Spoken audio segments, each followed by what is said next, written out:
देखते ही देखते सारे बैंकिंग के एग्जाम आ जाएंगे और आप पता नहीं कब अपनी तैयारी स्टार्ट करोगे। 4 बैंकिंग के एग्जाम तो आ चुके हैं, अब 2 बचे मेजर एग्जामिनेशन, एक आरआरबी पीओ और एक आरआरबी क्लर्क। क्या अभी भी इंतजार करना है कि नोटिफिकेशन आएगा तब पढ़ाई करें? जैसे बाकी लोगों का टारगेट था आईबीपीएस क्लर्क, एसबीआई क्लर्क, लेकिन वो लोग तैयारी कर ही नहीं पाए, बस इस सोच में कि नोटिफिकेशन आने तो तब करेंगे। तो क्या आपको भी वैसा इंतजार करना है? तो याद रखना, अगर ऐसा इंतजार करोगे तो इस साल नहीं अगले साल ही एग्जाम दे पाओगे, क्योंकि इस साल बैंकिंग के 4 एग्जामिनेशन आ चुके हैं। एसबीआई पीओ, आईबीपीएस पीओ हो चुका है। आईबीपीएस पीओ के बाद आईबीपीएस क्लर्क का नोटिफिकेशन आ गया, अक्टूबर में एग्जाम होगा। उसके बाद एसबीआई क्लर्क भी होने वाला है, 1-2 दिन में वैकेंसी आ जाएगी उसकी नोटिफिकेशन। अब बचते क्या है, 2 मेजर एग्जामिनेशंस बैंकिंग के और बचेंगे, जिसका नाम है ग्रामीण बैंक के एग्जाम, जो आरआरबी पीओ, आरआरबी क्लर्क, जो बच्चों की बहुत मायनों में पहली पसंद होती है, पीओ के बेसिस पे और क्लर्क के बेसिस में। सबसे पहली बात तो मतलब पसंद क्यों होती है, एक तो एग्जाम बहुत इजी आता है, पीओ का हो या क्लर्क का। मतलब आरआरबी पीओ की बात करूं तो बाकी के जो पीओ के एग्जाम है, आरआरबी पीओ से कंपैरिजन में आईबीपीएस पीओ, एसबीआई पीओ, तो आरआरबी पीओ इजी एग्जाम है।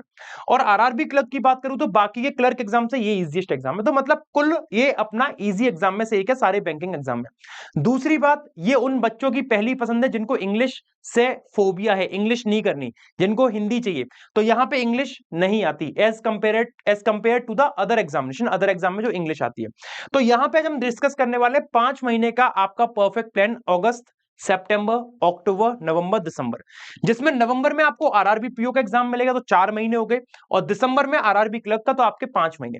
तो 4 से 5 महीने का प्रॉपर स्ट्रेटेजी, प्रॉपर प्लान हम इसमें डिस्कस करने वाले हैं, हर एक चीज। और ये अब फाइनल काउंटडाउन स्टार्ट हो चुका है, याद रखना। अब ऐसा मत सोचना कि अभी और टाइम है, अभी तो 4 महीने बोल रहे हैं, ये चुटकियों में निकल जाएंगे, 4 महीने पता नहीं चलेंगे। जैसे एसबीआई आईबीपीएस क्लर्क वाले बच्चे सोचे तो अभी तो 4 महीने, 3 महीने कर लेंगे, अब महीने बचे नहीं है। अब now is the time to start, अब टाइम है शुरू करने का। तो सिलेक्शन लेना या रिजेक्शन लेना वो आपकी मर्जी है, देख लीजिएगा, ठीक है। तो वीडियो के एंड तक बने रहिएगा, वीडियो के एंड तक मैं आपको प्रॉपर स्ट्रेटेजी सब कुछ समझा दूंगा। पहले एक वैकेंसी का ट्रेंड देख लेते हैं कि आरआरबी क्लर्क की वैकेंसी का ट्रेंड क्या रहा है प्रीवियस ईयर के कंपैरिजन में, और इस बार कितनी वैकेंसी एक्सपेक्ट कर सकते हैं। तो आरआरबी क्लर्क की वैकेंसी की बात करूं, 2021 में 6700, 2022 में 4500, 23 में 5500, 24 में 5800, 2025 में 8000। तो 2026 में कितनी एक्सपेक्टेड वैकेंसी? तो 10,000 मान के चल रहे हैं जी, क्योंकि इस साल हर एक एग्जाम में वैकेंसी आपको बढ़ती हुई दिख रही है, चाहे आईबीपीएस पीओ में हो, RRB sorry SBI PO, IBPS clerk, तीनों में बम्पर वैकेंसीज आई है। तो आरआरबी में भी इस बार हम बढ़िया वैकेंसी देखने को एक्साइटेड है। और अगर मैं आरआरबी पीओ की बात करूं तो 2021 में 4700 थी, 22 में 2700, 2023 में 2500, 2024 में 5000, 2025 में 4100, तो 2026 में कितनी? तो 2026 में भी 5000 समथिंग वैकेंसी एक्सपेक्ट कर रहे हैं, 4000 से 5000 एक्सपेक्ट कर रहे हैं, आनी चाहिए। तो कुल मिला के पीओ और क्लर्क की 15,000 वैकेंसी आपको देखने को मिलेंगी इस बार संभावित, है ना।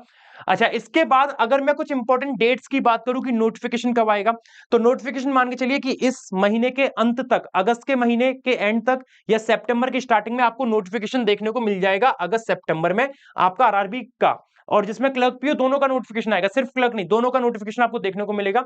और अगर आरआरबी क्लर्क की मैं एग्जाम डेट्स की बात करूं तो 6, 12 और 13 दिसंबर, 6, 12 और 13 दिसंबर को एग्जाम है। अभी चल रहा है अपना 7 अगस्त है, तो अगस्त से सितंबर, अक्टूबर, नवंबर, दिसंबर, 4 महीने प्रॉपर आपके पास है, 4-5 महीने प्रॉपर है आपकी तैयारी को। और प्रॉपर तरीके से मैं आपको स्ट्रेटेजी बताऊंगा, एंड तक बने रहिएगा, 15 मिनट की वीडियो रहेगी जिसमें आप प्रॉपर जान जाओगे कैसे तैयारी करनी है। साथ ही साथ आपका रिजल्ट भी आ जाएगा दिसंबर जनवरी में, और फिर जो इसका मेंस का एग्जाम होगा वो होगा आपका 30 जनवरी में।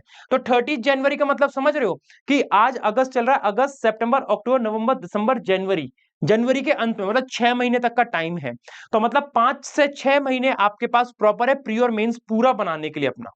फर्दर अगर मैं आरआरबी पीओ के एग्जाम डेट की बात करूं तो आरआरबी पीओ का जो एग्जाम डेट होगा वो 21 और 22 नवंबर को होगा, ये आरआरबी पीओ का है। और नोटिफिकेशन आप मान के चलो अगस्त सितंबर तक आ जाएगा, है ना। और आरआरबी पीओ का एग्जाम डेट 21 और 22 नवंबर समथिंग को देखने को मिलेगा, ये कंफर्म है। और जो इसका मेंस एग्जाम होगा वो 20 दिसंबर को देखने को मिलेगा। तो मतलब प्री और मेंस साथ में प्रिपेयर कर सकते हैं अभी से भी, चाहे पीओ हो या क्लर्क हो। उसके बाद अगर मैं एलिजिबिलिटी क्राइटेरिया की बात करूं तो एलिजिबिलिटी क्राइटेरिया कुछ ऐसा है, एज लिमिट जो आरआरबी क्लर्क में होनी चाहिए मिनिमम 18 साल और मैक्सिमम 28 साल, ये आरआरबी क्लर्क की है। जो इसकी कट ऑफ डेट है वो पता चलेगी नोटिफिकेशन के आने पे। और आरआरबी क्लर्क में जो एज रिलैक्सेशन की बात करूं तो एज रिलैक्सेशन जैसा कि सभी बैंक में मिलता है आपको, जनरल ईडब्ल्यूएस के लिए नो रिलैक्सेशन, है ना। और ओबीसी के लिए 3 साल का, एससी एसटी के लिए 5 साल का, पीडब्ल्यूबीडी के लिए 10 साल का, इस तरीके से है। और अगर मैं एलिजिबिलिटी क्राइटेरिया आरआरबी पीओ में बात करूं तो इसमें मिनिमम एज 18 साल और मैक्सिमम 30 साल। तो ग्रामीण बैंक में जो मिनिमम एज है वो 18 है और मैक्सिमम कितनी है, 30 साल है। और ओबीसी को 3 साल एक्स्ट्रा दिए जाएंगे रिलैक्सेशन के तौर पे, एससी एसटी को 5 साल और पीडब्ल्यूडी वालों को 10 साल एक्स्ट्रा एज रिलैक्सेशन रहेगा। कुछ बेसिक बेसिक बात है। एजुकेशन क्वालिफिकेशन की बात करूं तो आपके पास बैचलर डिग्री होनी चाहिए ग्रेजुएशन की किसी भी यूनिवर्सिटी से, और कोई मिनिमम परसेंटेज रिक्वायरमेंट नहीं है ना। दूसरी बात, इंपॉर्टेंट बात यह है कि सर हमारा एग्जाम पैटर्न क्या है। तो एग्जाम पैटर्न की अगर मैं बात करूं तो आरआरबी क्लर्क आपका 2 स्टेजेस में होता है। आरआरबी क्लर्क केवल 2 ही होता है, एक प्री और मेंस। पीओ में इंटरव्यू होता है, लेकिन क्लर्क में केवल प्री और मेंस 2 ही पार्ट होते हैं। तो इसमें 2 सब्जेक्ट आते हैं प्रीलिम्स में। पहली स्टेज जो होती है, 2 एग्जाम आते हैं, क्वांट जिसे हम कहते हैं मैथ्स, 40 क्वेश्चन 40 मार्क्स के, 20 मिनट का टाइमर मिलेगा सॉल्व करने के लिए। और रीजनिंग में आपके पास 40 क्वेश्चन 40 मार्क्स के और 25 मिनट का समय मिलेगा, इस तरीके से रहेगा। जिसमें से 80 क्वेश्चन 80 मार्क्स के और 45 मिनट का कुल समय आपको मिलने वाला है इस एग्जाम के लिए। अगर मैं इसके बाद आगे आपको एक और बात बताऊं कि इसमें आपको पर्टिकुलर सेक्शन से जंप नहीं कर सकते। जैसे अगर आप क्वांट का दे रहे हो तो क्वांट से रीजनिंग पे नहीं आ सकते, आपको पहले क्वांटी देना है फिर रीजनिंग, जो भी आपके सामने खुलेगा। और इनमें नेगेटिव मार्किंग भी रहेगी 1/4 0.25 की, याद रखिएगा। और सेक्शनल कट ऑफ रहेगी, मतलब इसको भी निकालना है इसको भी निकालना है, जो भी एग्जामिनेशन में सेक्शनल कट ऑफ दी जाएगी। आरआरबी पीओ, अगर आरआरबी क्लर्क के अगर मैं सेकंड स्टेज की बात करूं और टारगेट स्कोर कितना रखना है वो आपको मैं कट ऑफ से समझाऊंगा, अभी थोड़े से आगे चल के कट ऑफ से समझाऊंगा। तो मेंस में क्या होता है, मेंस में आपके पास नई चीजें आती है, एक जनरल नॉलेज, एक सॉरी कंप्यूटर नॉलेज, एक जनरल अवेयरनेस जिसका करंट अफेयर्स वगैरह आता है, और इंग्लिश या हिंदी में से जो आपको सब्जेक्ट लेना है। तो रीजनिंग का पैटर्न रहता है 40 क्वेश्चन 50 मार्क्स और आधे घंटे का समय मिलेगा सॉल्व करने के लिए। कंप्यूटर आएगी 40 क्वेश्चन 20 मार्क्स 15 मिनट का समय।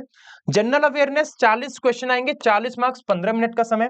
और इंग्लिश और हिंदी में से कोई एक आप ऑप्ट कर सकते हो, चूज कर सकते हो, 40 क्वेश्चन 40 मार्क्स 30 मिनट का समय। और क्वांट में 40 क्वेश्चन 50 मार्क्स 30 मिनट का समय। तो टोटल 200 क्वेश्चन 200 मार्क्स के आएंगे, 120 मिनट का कुल आपको समय मिलेगा। पहला स्टेज निकाल लिया, दूसरा स्टेज निकाल लिया, उसके बाद आपका होगा लैंग्वेज प्रोफिशिएंसी टेस्ट। आपने जिस स्टेट से अप्लाई किया होगा उस स्टेट की लैंग्वेज का टेस्ट होगा।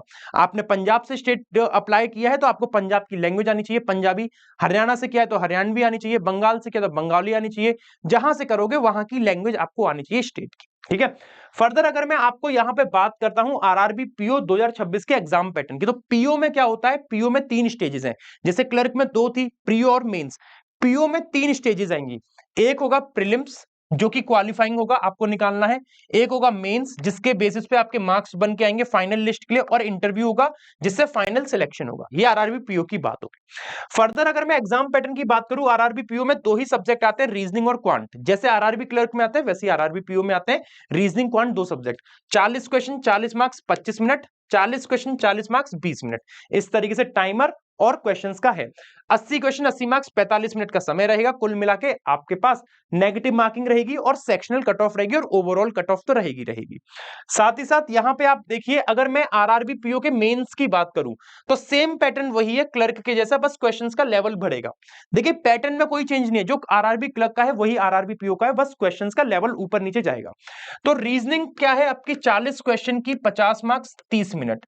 Quantitative aptitude 40 question 50 marks 30 minute. General awareness मतलब करंट अफेयर्स वगैरह 40 क्वेश्चन 40 मार्क्स का 15 मिनट का समय। और इंग्लिश या हिंदी में से कोई एक आएगा, जो आपको पसंद हो वो आप वो चूज करिएगा, 40 क्वेश्चन 40 मार्क्स के 30 मिनट। और कंप्यूटर नॉलेज आएगी 40 क्वेश्चन 20 मार्क्स के 15 मिनट। तो आपका 200 नंबर का क्वेश्चन हो गया, 200 मार्क्स का पेपर हो गया, और 120 मिनट का टोटल आपको समय मिलेगा उसमें, ठीक है जी। चलिए उसके बाद में आपके इंटरव्यू का प्रोसेस होगा, जो 100 मार्क्स का इंटरव्यू आपका होगा। जो फाइनल मेरिट आपकी बन के आएगी वो आएगी, मेंस का 80% स्कोर लेंगे और इंटरव्यू का 20%। अब टारगेट स्कोर कितना रखना है वो मैं बताऊंगा, पहले सिलेबस की चर्चा कर लेते हैं कि सिलेबस क्या रहेगा, क्या क्या हमें कवर करना है, इंग्लिश में, हिंदी में, रीजनिंग में, कंप्यूटर में, सब कुछ मैं यहाँ पे बता दूंगा, मैथ्स वगैरह का। तो रीजनिंग का सिलेबस देखिए, एक चुनिंदा सब्जेक्ट है जो कि आपका alpha numeric, coding decoding, blood relation, direction distance, inequality, syllogism, order ranking, puzzle, sitting arrangement और डेटा सफिशिएंसी, इनपुट आउटपुट और क्रिटिकल रीजनिंग। ये जो है ये केवल मेंस के चैप्टर है। ये सिर्फ मेंस में आते हैं, प्री में नहीं आते, सिर्फ मेंस में आते हैं। तो प्रीलिम्स के लिए आपको केवल 1 2 3 4 5 6 7 9 चैप्टर कवर करने हैं, और ये 9 चैप्टर प्री और मेंस दोनों में आते हैं, लेकिन ये वाले सिर्फ मेंस में आते हैं। तो आपको शुरुआत में 9 चैप्टर कवर करने हैं, और ये 9 चैप्टर कवर करने में आपको 45 दिन का या 50 दिन का समय लगेगा। वही स्ट्रेटेजी मैं आपको शेयर करूंगा ताकि आप आराम से प्रिपेयर कर सको। फिर क्वांट की बात करूं, क्वांट आपके 3 सेक्शन में डिवाइडेड है। एक तो स्पीड मैथ का पार्ट हो गया, जिसमें आपके पास 5 टॉपिक आएंगे। सबसे स्कोरिंग टॉपिक है ये आपके आरआरबी क्लर्क के लिए। कम से कम 40 नंबर के पेपर में से 15 नंबर का पेपर इन टॉपिक में से आएगा केवल और केवल, और 10 नंबर का इनमें से आ जाएगा आपका 40 नंबर में से, जो कि आपका बन के आएगा, है ना। 15 10 25, और हो सकता है ये 15 की जगह 20 नंबर का भी बन जाए, 20 नंबर का बन जाए। और 10 नंबर का आपका अर्थमेटिक आएगा, जो आपके टॉपिक्स हैं। ये अर्थमेटिक का सिलेबस है। ये आपका स्पीड मैथ जो मोस्ट इंपॉर्टेंट है, डीआई मोस्ट इंपॉर्टेंट, और अर्थमेटिक 10 नंबर के, ये सब चैप्टर्स आपके पूछे जाते हैं। उसके बाद इंग्लिश की बात करूं, अगर किसी को मेंस में इंग्लिश का पेपर देना है, तो वो इंग्लिश के इन टॉपिक्स को प्रिपेयर करेगा। जो बच्चे एसबीआई क्लर्क, आईबीपीएस क्लर्क देते हैं, उनको पता होगा, आराम से कर सकते हैं। लेकिन हिंदी वाले बच्चों के लिए ये हिंदी का आपका सिलेबस है, जिसमें अपठित गद्यांश, समानार्थी शब्द, विलोम शब्द, रिक्त स्थान, वाक्य रुटि, शब्द वर्तनी रुटि और वाक्यांश के लिए एक शब्द, ये सारे चैप्टर आपके हिंदी में पूछे जाते हैं आरआरबी के। कंप्यूटर की बात करूं तो कंप्यूटर में आपके पास अलग अलग तरीके से टॉपिक्स हैं, जैसे कंप्यूटर के fundamentals, hardware, software, operating system, input output and so on. इस तरीके से सारा कंप्यूटर का सिलेबस है। एक एक टॉपिक आपको यहां पे दिख रहा है, और ये टॉपिक दिख रहे हैं, ठीक है। तो ये तो बात हो गई सिलेबस तक की। सिलेबस भी कंप्लीट होगा, मैं बता दूंगा आपको कैसे कंप्लीट करना है। एक एक टॉपिक के सारी क्लासेस आपको मैं बता दूंगा।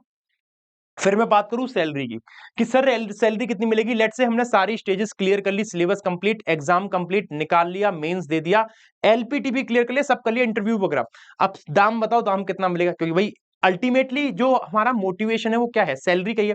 तो सैलरी कितनी मिलेगी, तो सैलरी की मैं आपको यहां पे बात करूं तो भाई आरआरबी क्लर्क की जो सैलरी है ना, आपकी ओवरऑल 37,000 से 40,000 समथिंग। मतलब मान के चलो 40,000 आपके कहीं नहीं गए, 40,000 हर महीने आपको मिलते रहेंगे। 40,000 से ऊपर भी मिल सकते हैं, 40 से 45,000 के बीच में। और आपने ये आरआरबी क्लर्क के एग्जाम के बाद, अगर आपने जैसे बैंकिंग इंस्टीट्यूशन के 2 एग्जाम होते हैं सर्टिफिकेट वाले, जैसे जेएआईआईबी और सीएआईआईबी, अगर वो भी क्रैक कर लिए बैंकिंग में जॉब लगने के बाद, तो आपकी सैलरी में इंक्रीमेंट हो जाएगा 5-6 हजार रुपए का, और तो आपकी सैलरी 45-50 हजार तक पहुंच जाएगी, और एक सर्टिफिकेट मिल जाएगा प्रमोशन के लिए जल्दी, याद रखना। उसी प्रकार अगर मैं आरआरबी पीओ की सैलरी की बात करूं, तो आराम से जो आपकी महीने की सैलरी बैठती है 70,000 से 80,000 के बीच में बैठती है। जगह जगह का डिपेंड करता है, लोकेशन, जॉब लोकेशन कौन सी है। 70 से 80,000 रुपए सैलरी पीओ की रहती है। भाई ऑफिसर लेवल है तो सैलरी ज्यादा रहेगी, क्लर्क लेवल है तो सैलरी कम रहेगी, सिंपल सी बात है। टारगेट स्कोर की बात करूं, कितना टारगेट हमें रखना है स्कोर, अगर हमें प्री निकालना है आरआरबी क्लर्क का, तो देखिए आरआरबी क्लर्क का अगर प्रीलिम्स निकालना है, तो आप अगर प्रीवियस ईयर के ट्रेंड पे चलोगे, कोई से भी स्टेट में, सभी स्टेट में 80 में से आपको देखो सभी में 70 प्लस स्कोर देखने को मिल रहा है। अराउंड 70 के आसपास, सभी में अराउंड 70 के आसपास मिल रहा है 80 में से। देख लो, ये सब स्टेट में 2025 24 23 में सब में 70 के आसपास स्कोर देखने को मिल रहा है। अब ये 70 के प्लस जो कट ऑफ पता है क्यों जाती है, क्योंकि पेपर आता है बहुत इजी। मतलब अगर आपने अच्छे से थोड़ी बहुत मेहनत कर ली ना, बढ़िया से पढ़ लिया, प्रैक्टिस करिए और स्पीड बना ली, तो आपका एग्जाम यूं निकल जाएगा। क्योंकि कट ऑफ हाई जाती है नो डाउट, लेकिन एग्जाम उससे भी इजी आता है, तभी तो कट ऑफ हाई जाती है। और अगर मैं आरआरबी क्लर्क के मेंस की बात करूं, तो 200 में से कम 120 प्लस आपका टारगेट स्कोर होना चाहिए, 200 में से, याद रहे। चाहे किसी भी स्टेट से करो, सब जगह पे आपको देखने को मिलेगा 120 से ऊपर ही आपको कट ऑफ देखने को मिल रही है हर एक स्टेट में। आरआरबी पीओ की बात करूं, तो आरआरबी पीओ में प्रीलिम्स का हमारा 80 में से टारगेट स्कोर कितना रखना है, तो 80 में से टारगेट स्कोर रखना है 55 प्लस। 80 में से 55 प्लस रखना है, क्योंकि आप कट ऑफ देखोगे हर एक स्टेट में 55 55 50 60 50 60 55, कहीं कहीं पे कभी कभी 47 45 भी गई है, वो वैकेंसी पे भी डिपेंड करता है। लेकिन एक सेफ जोन में आने के लिए 80 में से 50 55 तो स्कोर लाना ही पड़ेगा, अगर पहला स्टेज निकालना है। और मेंस की बात करूं, तो मेंस में याद रखिएगा 200 में से कम 80 से 90 के बीच में स्कोर लाना है मेंस में। 80 से 90 सब जगह पे आप देखोगे जो 70 से 82 70 85 इतना देर का, 70 से 75 70 से 75। लेकिन एक अगर सेफ जोन में रहना है, तो कम से कम 80 टारगेट करना पड़ेगा मेंस में, 200 में से, याद रखिएगा। तो ये तो हो गई हमारे टारगेट स्कोर के बारे में। अब बात आती है प्रिपरेशन किस तरीके से करनी है। देखो अगर मैं आपको बताऊं, एक टाइमलाइन सेट करके दूं, अभी अभी आपका चल रहा है अगस्त, फिर सितंबर पूरा है, अक्टूबर, नवंबर और दिसंबर, देखिए आरआरबी क्लर्क वालों के लिए जो एग्जाम टाइम है वो दिसंबर में है। ये आरआरबी पीओ यहां आ जाएगा, आरआरबी पीओ का एग्जाम यहां पे आ गया, और यहां पे आएगा आरआरबी क्लर्क वालों का एग्जाम दिसंबर के बाद, और जनवरी में आ जाता हूं मैं थोड़ा सा इधर। तो आरआरबी क्लर्क वालों का एग्जाम दिसंबर में, आरआरबी पीओ वालों का नवंबर में है। अब आरआरबी पीओ वालों का कब एग्जाम और आरआरबी क्लर्क वालों का कब एग्जाम वो भी समझ लीजिए, अगर अभी मैंने बताया था एक बार फिर से देख लेते हैं। देखो आरआरबी पीओ वालों को 21-22 नवंबर है, और 6, 12 और 13 को आरआरबी क्लर्क का है। तो मतलब 21-22 नवंबर को आरआरबी पीओ वालों का एग्जाम है, 21-22 नवंबर को, 21 एंड 22 नवंबर। और दिसंबर में है 6, 12 और 13 दिसंबर को, 6, 12, 13 दिसंबर को आरआरबी क्लर्क का है। तो हमारे पास जो पूरे पूरे टाइम बचे, 3 महीने के बचे, मैं आपसे सजेस्ट करूंगा अगस्त सितंबर में अपना, अगर जीरो से स्टार्ट कर रहे हो, एकदम बिगिनर हो, फ्रेशर हो, जीरो से स्टार्ट करो, अपना फाउंडेशन क्लियर कर लो, अपना पहले तो फाउंडेशन बना लो, बेसिक्स बना लीजिए, अपने चैप्टर वाइज क्लियर कर लीजिए। और आपके पास कितने दिन बचे हैं? अगस्त है, अगस्त के मान के चलो अभी 7 दिन हुए हैं, तो 24 दिन यहां बचे हुए हैं, और 30 दिन यहां पे 54 दिन हो गए। कितने दिन हो गए? 54 डेज हो गए। 54 डेज कम नहीं होते, अगर कम लगते हैं तो आप 10 दिन इसमें से और उधार ले लो, 10 दिन और इसमें से ले लो, 40 और 20, 60, 64। तो फाउंडेशन अपना बेसिक्स क्लियर कर लीजिए 2 मंथ्स के अंदर, चैप्टर वाइज 2 महीने के अंदर अपना बेसिक्स बनाइए, क्लियर कर लीजिए। और 2 महीने में बेसिक्स के साथ साथ आपको प्रैक्टिस करनी है, प्रैक्टिस करना है कम से कम हर एक चैप्टर का 100 से 150 क्वेश्चन। अगर आपको उस चीज पे महारत हासिल करनी है, केवल चैप्टर क्लियर नहीं करना है, उसकी प्रैक्टिस करनी है, तभी वो हमें समझ में आएगा कि हमने पढ़ा क्या है, वरना वो तो भूल जाओगे अगले चैप्टर पे जाके। तो हर एक चैप्टर के 100, 150, 200 क्वेश्चन करने हैं। प्रैक्टिस क्वेश्चन कहां पे मिलेंगे? ये लाइन से सारा का सारा सीक्वेंस सजा सजा कहां पे मिलेगा, चैप्टर वाइज हर एक चीज, वो भी मैं बताऊंगा। फिर यहां तक आप आते हो अक्टूबर के, मान लो अक्टूबर के मिड से आप स्टार्ट करते हो, मान लो 15 अक्टूबर से आप स्टार्ट करते हो, 15 अक्टूबर से आपने सिलेबस कंप्लीट कर लिया, अक्टूबर के 10 तारीख तक कंप्लीट कर लिया। 15 अक्टूबर से अगर मैं बात करूं तो यहां पे फिर अपने पास देखो 21-22 नवंबर को पेपर होगा, है ना? तो मतलब 15 दिन ये और 20 दिन ये, 35 दिन, नेक्स्ट एक महीना, कम से कम 40 दिन तक, 40 दिन तक, नेक्स्ट 40 डेज तक आप लोगों को डेली पहले तो पीवाईक्यू से स्टार्ट करना, पीवाईक्यू से स्टार्ट करना। भाई पेपर देखो तो सही कि आरआरबी पीओ का पेपर कैसा था, पेपर देखना पीवाईक्यू का लेवल क्या था। फिर सेक्शनल टेस्ट और मॉक टेस्ट लगाना स्टार्ट करना, sectional test and mock test लगाना स्टार्ट करना, मॉक टेस्ट लगाना स्टार्ट कर देना, sectional test and mock test लगाना स्टार्ट कर देना। उससे आपकी स्पीड बिल्डअप होनी स्टार्ट हो जाएगी धीरे धीरे धीरे करके, और आप एग्जाम में अच्छा स्कोर करोगे। ये आपको करना है, ठीक है? जब आप लोग एग्जाम देके आ जाओ नवंबर में, नवंबर में एग्जाम देके आ गए, अब आप लोगों को क्या करना है? अब अपन लोगों को मेंस का भी अपना स्टार्ट करना है, ठीक है? मेंस का भी स्टार्ट करेंगे, यहां से मेंस स्टार्ट करना, स्टार्ट कर देना आप लोग धीरे धीरे करके। मेंस के बैच हम लोग स्टार्ट कर देंगे, मेंस का पढ़ना स्टार्ट करना। और दिसंबर में जैसे आरआरबी क्लर्क, जैसे 21-22 ये है, उसके 10-12 दिन तक ये है।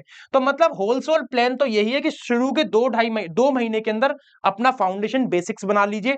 फिर उसके बाद प्रीलिम्स लेवल को अच्छा स्ट्रॉन्ग करिए, स्पीड बनाइए, प्रैक्टिस करिए, स्पीड टेस्ट, मॉक टेस्ट वगैरह लगाइए। ये सारी चीजें आपको करनी पड़ेंगी अगर आपको करना है तो, ठीक है जी।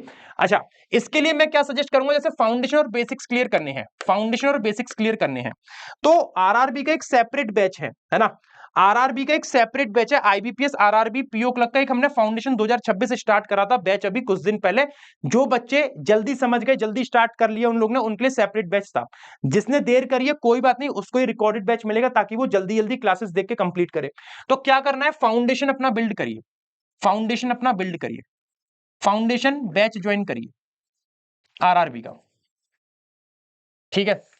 इसको ये आप इसकी जगह ये भी ज्वाइन कर सकते हो, क्लर्क फाउंडेशन बैच, बहुत शानदार बैच है क्लर्क फाउंडेशन बैच, एक एक चीज बेहतरीन तरीके से बारीकी से पढ़ाई गई, क्लर्क फाउंडेशन बैच। आप इस बैच को ज्वाइन करो। इस बैच में क्या होगा कि आपको रिकॉर्डेड लेक्चर्स मिलेंगे, क्योंकि क्लासेस इसमें चल रही हैं, ऑलरेडी कंप्लीट होने पे आती हैं।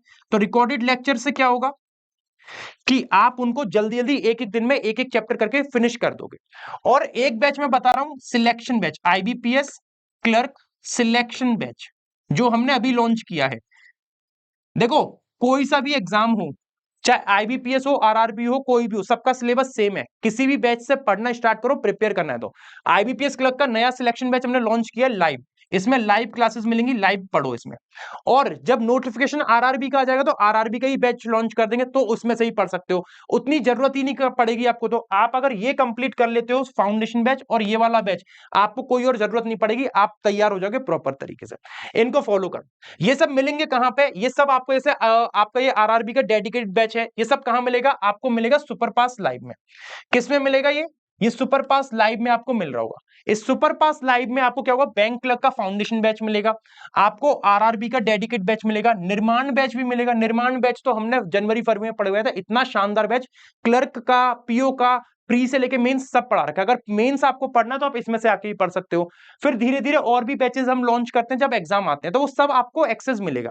तो इनमें खासियत ये है कि लाइव और रिकॉर्डेड क्लासेस रहेंगी, मॉक टेस्ट आपको सभी एग्जाम के मिलेंगे, पीवाईक्यूज आपको फ्री ऑफ कॉस्ट मिलेंगे, स्टडी नोट्स आपको मिलेंगे, डाउनलोड कर सकते हो।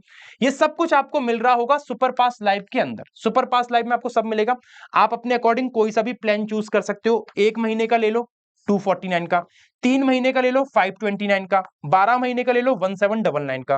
कूपन कोड क्या लगाओगे, कूपन कोड आपको लगाना होगा यहाँ पे शश, SHASH। कूपन कोड क्या लगाओगे, SHASH। लेना कैसे है, लेने के लिए आप एक काम कर सकते हो, आप या तो डायरेक्टली मुझे व्हाट्सएप पे मैसेज कर देना, मैं आपको हेल्प कर दूंगा अगर कोई इशू आता है परचेज में। तो या तो डायरेक्टली आप मुझे इस नंबर पे मैसेज कर देना, मैं आपकी हेल्प कर दूंगा परचेज से रिलेटेड। और मैं आपको बता दे रहा हूं परचेज करना कैसे है। परचेज करने के लिए जैसे मैं आपको एक डेमो दिखा दे रहा हूं, जैसे मैंने अभी एक वीडियो ओपन करी है ना, मैंने एक ओपन करी है वीडियो। इस वीडियो के कमेंट बॉक्स में देखो एक लिंक दे रखी है सुपरपास लाइव। इसी तरीके से आपको इस वीडियो के कमेंट बॉक्स में लिंक दे रखी होगी सुपरपास लाइव की, इस तरीके से superpass live discount coupon code search. आप जब इस लिंक पे क्लिक करेंगे सुपरपास लाइव लिंक पे, तो लिंक पे क्लिक करने से आपके सामने पेमेंट विंडो ओपन होगा, 12 महीने का, 3 महीने का, 1 रुपए का ट्रायल, 1 महीने का। आप कोई सा भी पैक ले सकते हो। याद रहे जब आप 1 रुपए का ट्रायल लोगे तो वो उसमें दूसरे दिन पे ऑटो पे होता है, तो ऑटो पे अगर आपको बंद करना तो ले लेना, बाकी जो भी आपको दिक्कत हो मुझे बताना, ठीक है।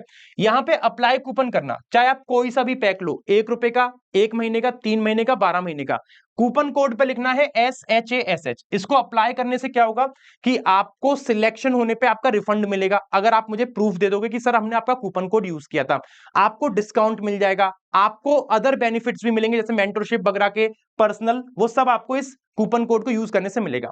तो इस नंबर पे मैसेज कर देना। और मैंने आपको बता दिया है किन बैचेस को फॉलो करना है, इससे आपको रिकॉर्डेड लेक्चर कवर करने हैं और इसमें आपको लाइव क्लासेस मिलेंगी। और अगस्त सितंबर के टाइम पे जब नोटिफिकेशन आएगा, नया बैच हम लॉन्च करेंगे, वो आपको इसी के अंदर मिलेगा, सुपरपास लाइव के अंदर। आपको अलग कुछ नहीं खरीदना होगा। तो उम्मीद करता हूं आपको थोड़ी बुद्धि मिल गई होगी कि किस तरीके से स्टार्ट करना है, और अभी स्टार्ट कर दो, अभी भी डिले नहीं हुआ है, बाद में फिर पछतावा होगा, याद रखना, ठीक है जी। So thank you everyone, channel को सब्सक्राइब कर लेना ऐसे ही और अपडेट्स के लिए। Thank you.